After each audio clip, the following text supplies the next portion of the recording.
being lazy is so expensive in today's world. Like really, have you ever chosen not to do something, and it ends up costing you way more than you had in the beginning? It's like an ongoing process of going nowhere. What's going down everyone? I am from Better Tomorrow and I want to shed some light on how you can learn to stop being lazy, and make things happen in your life in just a few simple steps. If you are new here, press that subscribe button and strap your seat belt on, we are going for a little ride. Step 1. Stop making excuses as to why you are or why you are not doing something. No matter what reasoning or justification you have. Nothing, and I repeat absolutely nothing, should be able to stop you from accomplishing those goals and/or tasks that you have set for yourself. I know you may go on to say, well, that's easy for you to say. But no, it's not. It's only less complicated for me to speak this because I have had to overcome it and practice it. What people tend to do is spend their time focused on so many other things, social media, work, Netflix, and they allow for life to simply pass them by. All because they believe that if they were to add anything else to their plate, that maybe it will not fare well. Maybe that self-doubt will sink in and interrupt the process. No matter what. Allowing excuses for you to not be doing what you need to be doing is a form of self-sabotage. Step 2. Make actionable goals. Many people feel that the goals that they make are acceptable. But the problem with that is that if the goal, or end game, is so far out, then the process seems that much more daunting.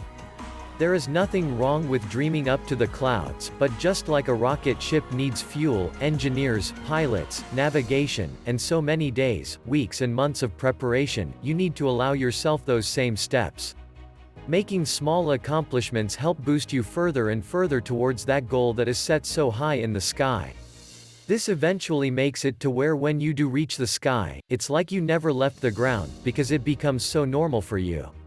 Step 3. You will not make any changes in your life that are acceptable and suitable to you, if you do not start. And if you feel that you've started so many other times, then start again.